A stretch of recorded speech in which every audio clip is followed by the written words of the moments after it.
One.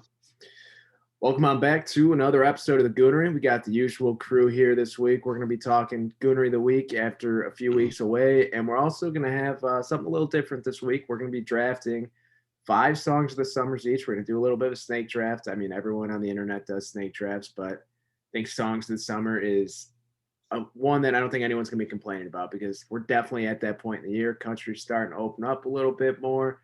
Happier music is being played everywhere. The sun is shining. Baseball season, NBA, NHL playoffs. It's this fun is positive as I've felt in a very long time. I don't know about you guys. Hey man, I've been waiting for this, just thinking about where we were last year and just being cooped up at home, just doing whatever, trying to come up with new hobbies, playing video games until you're just completely tired of everything. So it's good to have things that keep us busy now. And I hope that this is the beginning of a good summer where everything starts to open up, but just as long as we're safe.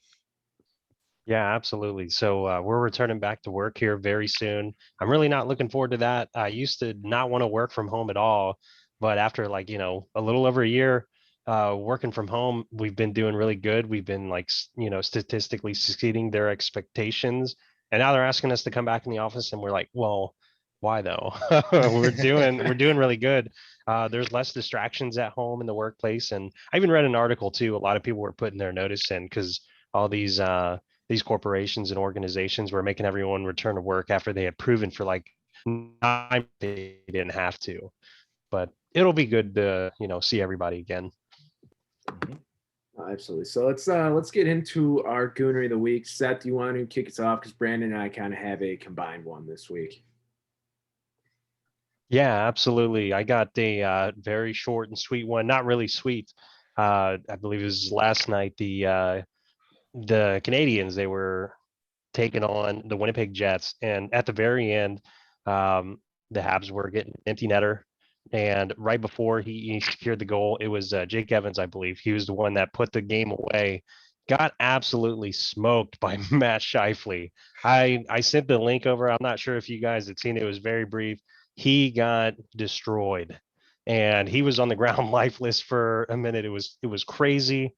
That was my Goonery of the week. Apparently, I didn't watch that game, but I was going through like some of the Reddit threads, and it seemed like that guy Matt Shifley was heated the entire game, so he was looking for it. But now he's facing, well, he is suspended 4 games, so he's most likely out the series if they are to lose out, which is not good. Not in the Stanley Cup playoffs. Like in the Stanley Cup playoffs, the hits are bigger, and that's what I love about the hockey playoffs. Some of the best playoffs that are around, and these series are heated between like every team, even if they don't play each other often. That's what I love about playoff hockey. It's awesome.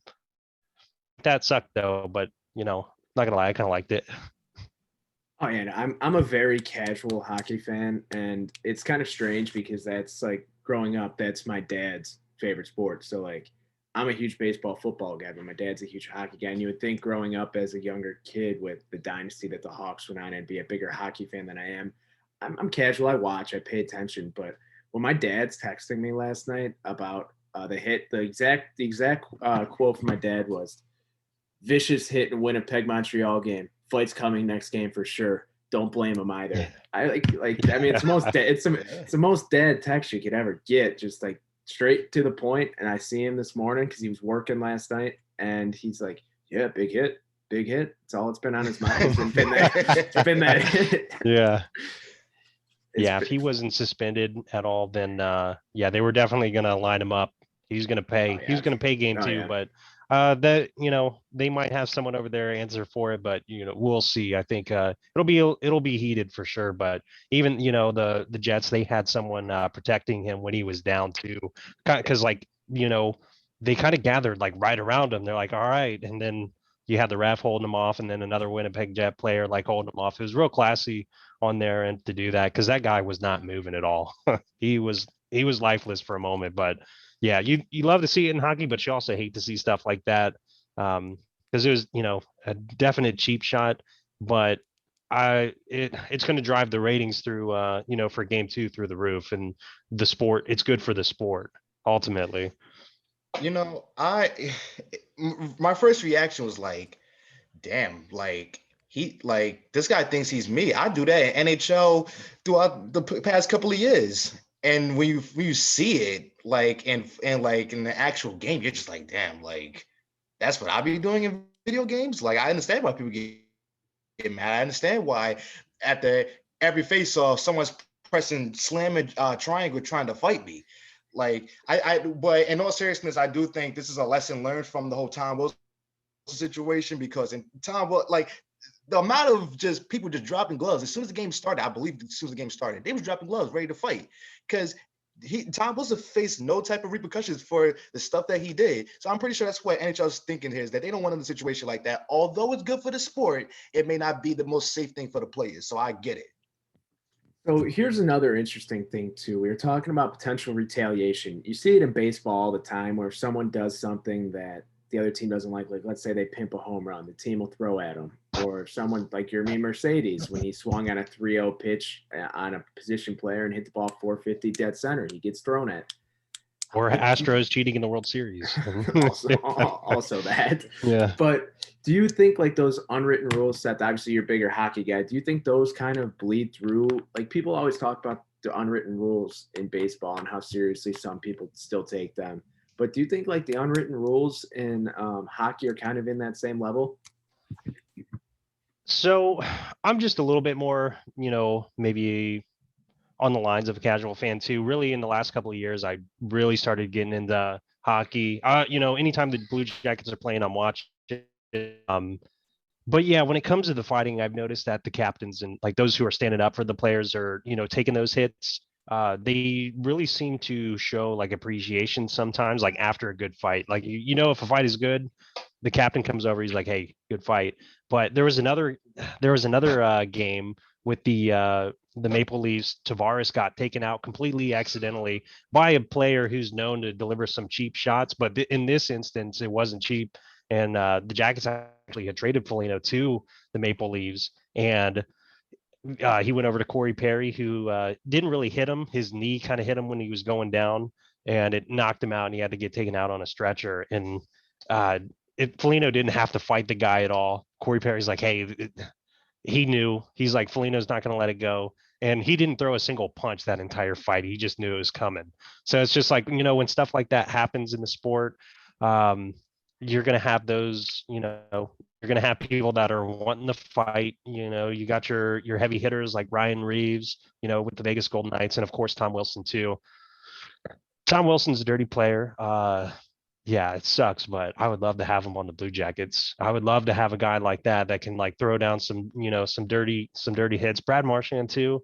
That guy, he's a nut. He looks like a rat, but he's a skilled player, and he gets into their heads, and it's just a part of the game too. So while I enjoy the fights and stuff, there's like a method to their madness, because they do get into the other players' heads, and we like over the few decreased drastically, and all about player safety and stuff. But I still enjoy for the sport, and that's kind of what brought me to hockey, is just going to a live game and seeing it happen. It's something else. So it's like going to a fight and then a hockey game breaks out.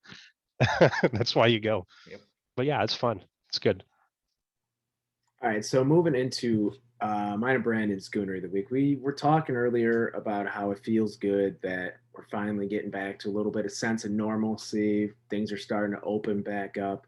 But, with all good things, there's always the opposite end of the spectrum. People don't know how to act after being locked up over the past year. I know, Brandon, I know you definitely have a lot stronger thoughts on this than I do at the moment. But the way fans have been acting since they've been back allowed into the NBA playoffs. I mean, Major League Baseball as well. You've been seeing a ton of fights in the bleachers at White Sox games, which is just absolutely ridiculous. Left field is turning into a war zone with drunk idiots right now for the White Sox. And I get it. They haven't played good baseball in over a decade, but control yourselves. You're adults.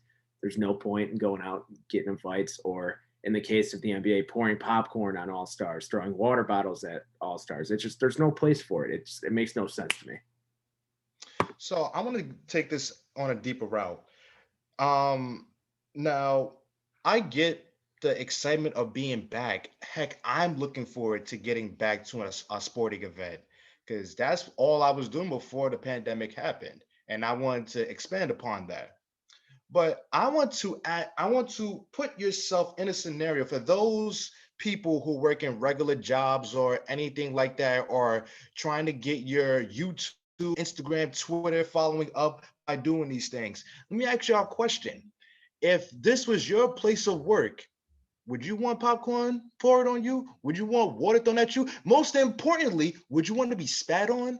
Because I guarantee you, if either of the three happen, especially if you got spat on, you are probably going to jail because you're going to want to hurt the person or probably kill the person.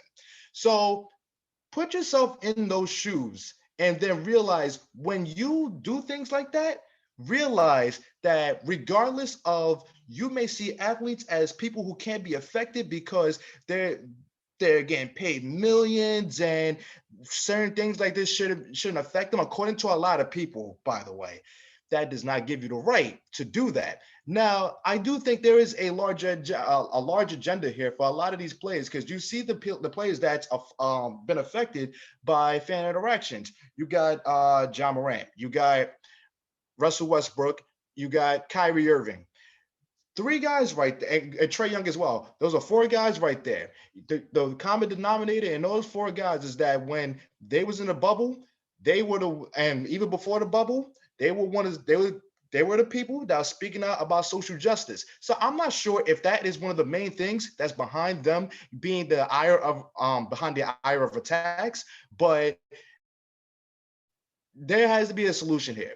Now, I'm not going to sit here and say to just completely strip fans in general, but if this keeps up, because my main thing is, if a fan wants to interject themselves within the game, let the fan get into a fight with an athlete, see how that works out. They should get a free pass to smack a fan, and just to see, you should be held accountable for your actions and not just throw stuff like you're at your friend's crib, but you just trying to mess with them or something like that. Hold these fans accountable. If you got a limit capacity for the time being because you want to keep things under control, do that. But right now, it's getting out of hand, and who knows, with people trying to get their following up on social media, it might get worse because they're on a bigger stage and they want to make a splash. So if the NBA really cares about its players, and if this happens again, our discussion needs to be had. We need more Ron Artests in the world who aren't afraid to go up into the Absolutely. stands He and was beat right the about what he shit out of did. someone. Oh, absolutely, absolutely. And I've seen it on Twitter before too, where people say that professional athletes should have one pass a year where they can just go into the stands and beat the ever living crap out of someone if they're chirping them. And now more than ever, it seems like it makes perfect sense. And I mean, you're seeing people having their season tickets revoked from them. You're seeing people getting permanently banned from stadiums, arrested. It's just like, it's really not that worth it. You're going to a sporting event. Sports are supposed to be your escape. At least for me, at least. That's the way I look at it. I look at it, I can sit down in front of the TV, or if I'm at a game, sit down in my seat, stand up at my seat, and enjoy myself for 2 to 3 hours. That's the way I look at it. I don't know why people go out of their way to try and make it about them. Doesn't make sense to me, but what can you do? You can't control the actions of others. And you can't. And this is one of the big problems with, I feel like this is coming into full view of the people who have Lamar's Go or Baker Heisman or Kyrie Go as their usernames on Twitter, who just comment WL ratio, and they even do it on the rest in peace posts under these other athletes that pass away. These are people that are in full view, not being held accountable for their actions, and it's a shame because you can tell by the way they conduct themselves in public and on social media behind a keyboard, they've never been smacked in their lives. And it's a shame that there is no pass in place for a fan to smack one of these people, because it takes one person to smack you, and then you'll be like, all right, maybe I should chill out, because if this person's gonna smack me, there may be another person out there who could do worse to me. Yeah, and I'll add on to that too. Sorry, Ben. Yeah, the social media craze of like chasing clout or whatever, just to get extra publicity, trolling professional athletes. A lot of professional athletes are good enough, they're good enough to know, or smart enough to know to not take the bait. But it is such a coward move when you're going after like with Liddell after Ohio State had lost, he was getting like death threats, and like I was very clearly, obviously a troll, but it's just completely unnecessary. So all these like keyboard warriors, they're protected by their screens, and like they have same with these people that are actually at the games, like throwing popcorn, water, beer on Tyreek Hill, happened to him too. They're protected by security, and they know that. And yeah, like it's a coward move, and there's no place for it. Like when you go to a game, like it's okay to have like friendly trash talk, maybe friendly trash talk the players that they score, run up on you, but that's their place of work. Like you said, they're there to get paid. They're putting on a show, but they're going to work too. So you're spending your money getting season tickets, whatever, and then you get banned, arrested, fined, whatever it is, lifetime bans from the stadium. It's not even worth it. I saw that one guy that got banned from the Celtics game after doing that to Kyrie. That guy looked like an absolute loser too. He was there by Yes. himself, I'm pretty sure. I remember they like showed the camera, like they put him up on the camera, and like literally everyone's like, "Yeah, it was him right there." You see him? I'm like, this guy's sorry. He went to that game by himself, and then he got banned. It's stupid. Why would you do that? I want to add something on, and this is the directed at Kevin Garnett, Big Baby Davis, and I believe Kendrick Perkins, who also came to the defense of Lucky, the leprechaun for the Celtics. So you mean to tell me, and we've seen this example in every sport, not just basketball, that organizations will get rid of you if they see fit.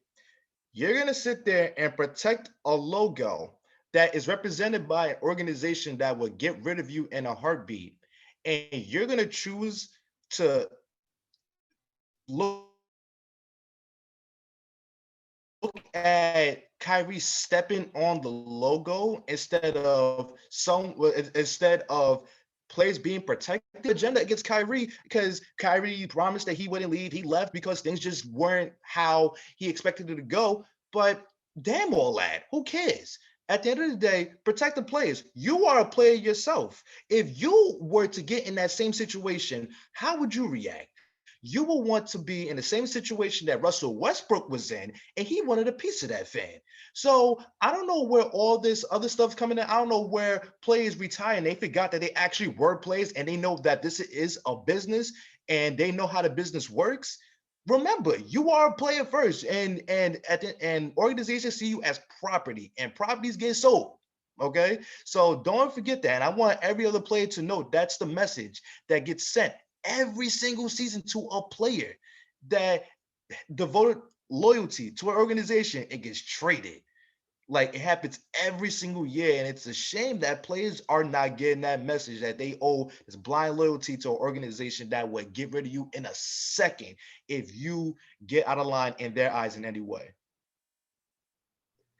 No, well said. So I think that is a good time for us to change gears. And like we mentioned beginning of the show, do something a little different. Snake drafts of our top 5 summer songs. We're each going to be drafting five songs each. We're going to go snake draft style. And we did the predetermined draft order before the show, with our order being Seth, Brandon, and then we're going to end with myself with the third pick, and I'll wrap around for the second round. So the only real rules here, in my opinion, are just songs that make you think of summer, songs that feel better to listen to in the summer, just anything kind of along those lines, kind of how I interpret it.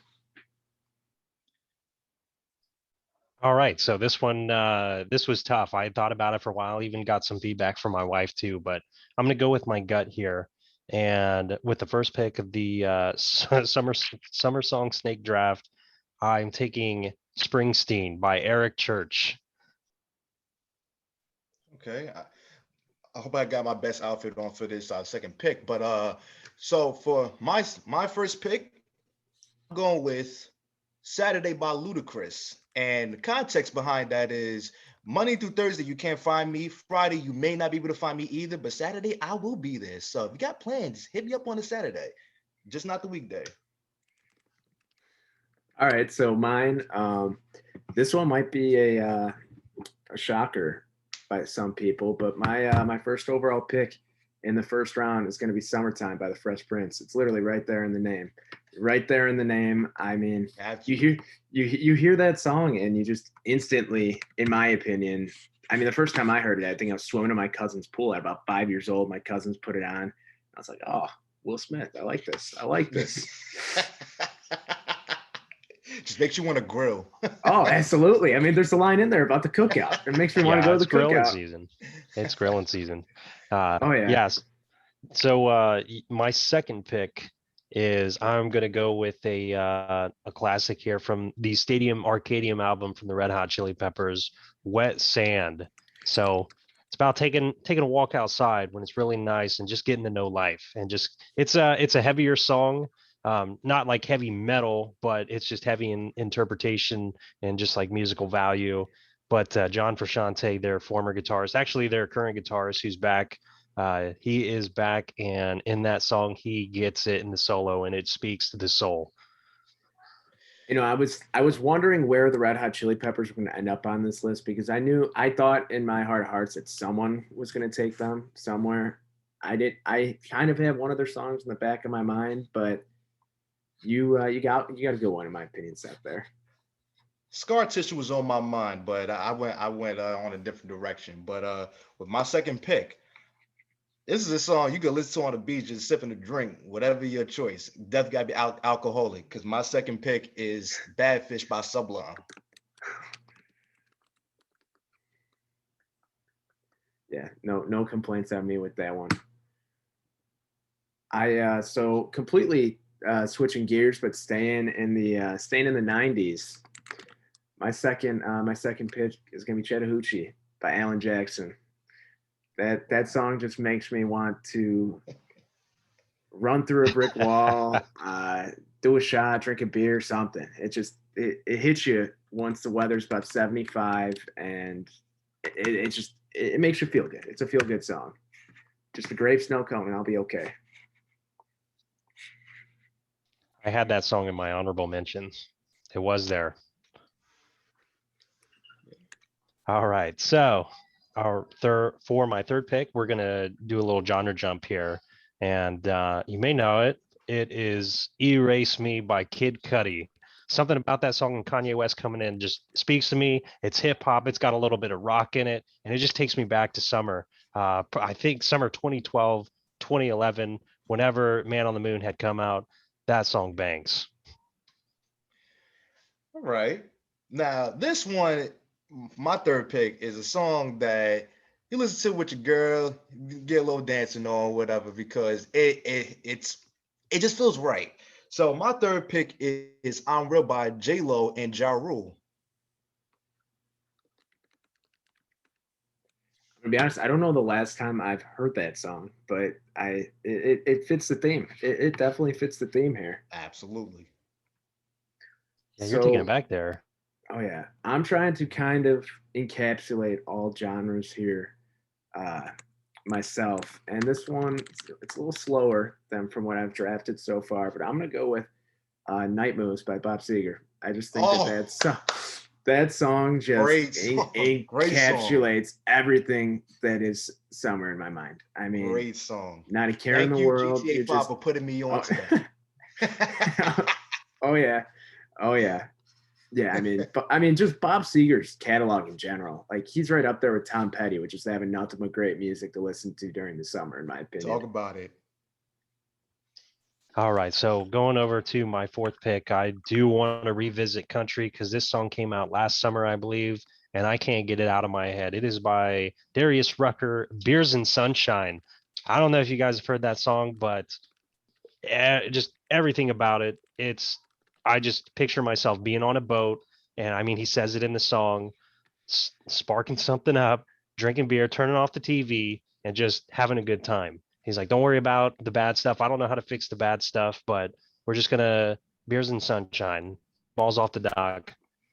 So yeah, that's my fourth pick. I'm sticking with it. I actually had that as my third one, but I'm like, I'm gonna bump it down because I feel like I got a little country to country back to back, but I wanted to do a little bit of genre change. I mean, you can go country all five if you wanted to, easily. I'm gonna keep my Darius Rucker and anything Hootie and the Blowfish takes to myself because I don't want anyone attacking me. But for my fourth pick, this one is an interesting one. And thank you for MLB 2K9 to put me onto this song. "Steal My Sunshine" by Len. Listen, it's just one of those biggest feel good songs in the summer. And listen, I change tunes whenever the girl part come on because just the whole song is just amazing. It's just a great song, and I would not be ashamed to blast that in my car coming this summer. So it is what it is. Well, now I'm feeling like I gotta readjust readjust here a little bit. Yeah, I'm gonna you're have on to the clock. You got yeah some time. I'm You're gonna on the have to clock here. I'm gonna have to do that with my next pick, but I'm gonna go with Island in the Sun by Weezer for my fourth pick here. I Nice. I just think, like it. I just think when you listen to that, you hear that opening guitar riff, everyone knows that song, and just the hip, and it's more relaxed than anything, most things on this list, in my opinion. But it's a feel good song you can listen to in the background. No one's really gonna complain about listening to Weezer, in my opinion. I agree. Not at all. He will be touring with Green Day too. I don't know if he's coming to is he going to be around Chicago? Green Day, Yes, Fall Out Boy, which I'm not too big of a fan of, but I don't hate him. yeah, But they are touring. they're supposed to have a show at Wrigley last summer. I don't know if I think they rescheduled for this summer. I think in August sometime. That would be a great. That's gonna be a great show though. Yeah, they're coming to Columbus too, so I just don't want to pay the money to go see them. Would love to see Yeah, Green Day and Weezer. That'd be yeah, really cool. But yeah. all right, with the last pick, I just can't stay away from country, but I traded up with myself, and I'm going to go with "Express Yourself" here from the NWA. Oh, Um, perfect. yeah, I love this song. I believe it was on Tony Hawk's Pro Skater 3 the first time I had heard it, and that song just takes me back. There's nothing bad about it, and yeah, good vibes. The sun's out, and I just like the beat. It's a good beat that I can dig. So my last pick. It was tough. I could have went with my personal favorite rock song of all time, which is "Take a Picture" by Filter. Somebody discovered that I was just on repeat. But I had to come back to 2014 when one of my personal favorite albums of all time came out, and that was Studio by Schoolboy Q. And I'm gonna go Man of the Year, literally that whole summer. And my boys will appreciate me saying this, but just Schoolboy Q was just blasting the call almost every night we was in the summer. But Man of the Year, that was the song. And I could have went Hell of a Night as well, but you know what? You can't go wrong with any song that's on that album. So Man of the Year is my pick. That's a solid pick. That's a very solid pick. So right now I'm in between two songs right here, and I'm gonna roll with one that's a little different than what I have on my list so far, and I'm gonna go with all the way back to 2008 with "I Got a Feeling" by Black Eyed Peas. I I think that the thing is with that song, I think that what might hurt me a little bit here, because I mean you could turn that song on at any time and people are gonna enjoy it, but when you listen to that song in the summer, it's hypothetically you're pre-gaming somewhere, you're heading out after, you put that song on right before, you're ready to go for the rest of the night. That's it's one of my favorite feel good songs. I mean, it has been since I've been like 7 years old. Definitely a feel good song It's a feel good song. or halftime in a Tracy Porter pick six. Absolutely terrible memories.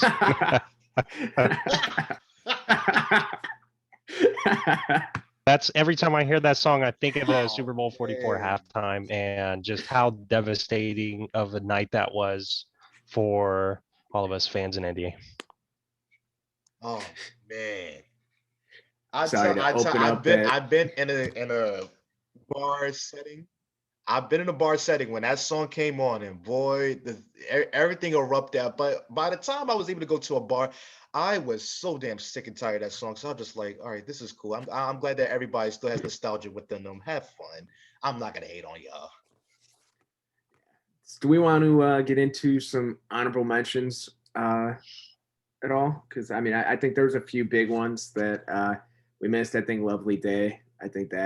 Oh yes. I thought that was gonna be drafted at some point by someone. Potentially, "Take It Easy" by the Eagles. I think Mhm. that's a pretty summery song. "5 O'clock Somewhere," Alan Jackson.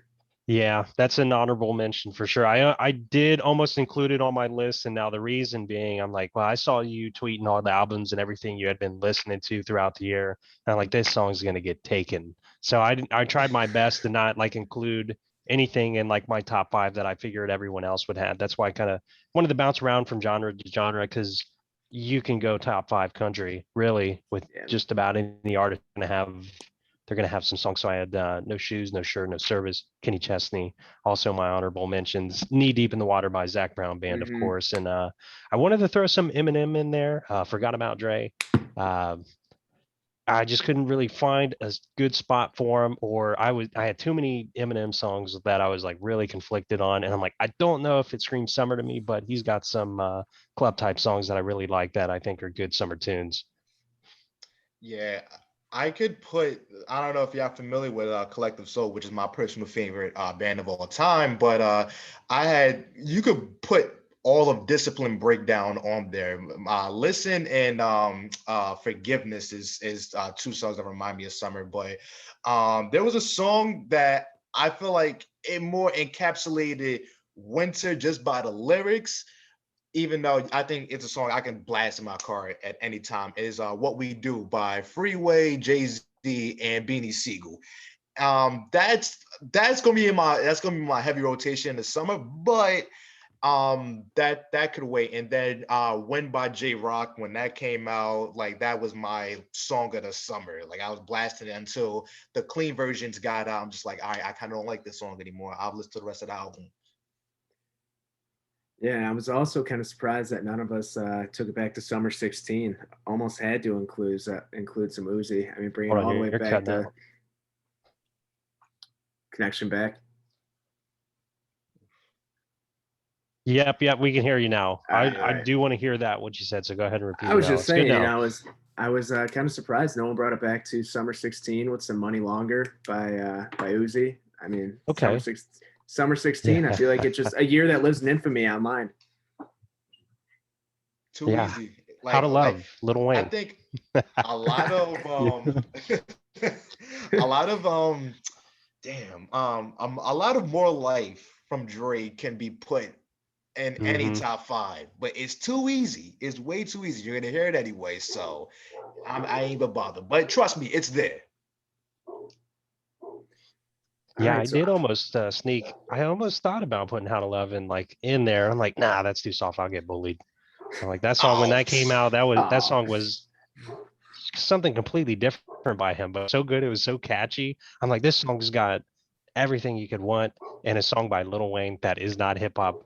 And I think that like reached every audience that song did. And I remember heading up to Cedar Point and like just everywhere, every speaker was playing it. That song took off. And I'm like, it was summer when, I had heard it. So I'm like, yeah, this is when I hear it, that's what I think of summer, Cedar Point, being outside, How to Love, being broken all the time, I guess, at that age. Yeah. I tell you, just like with Darius Rucker, I'm gonna keep my Little Wayne opinions to myself. And that might give me more heat than anything. So I'm really Yeah. gonna keep that to myself. But just now.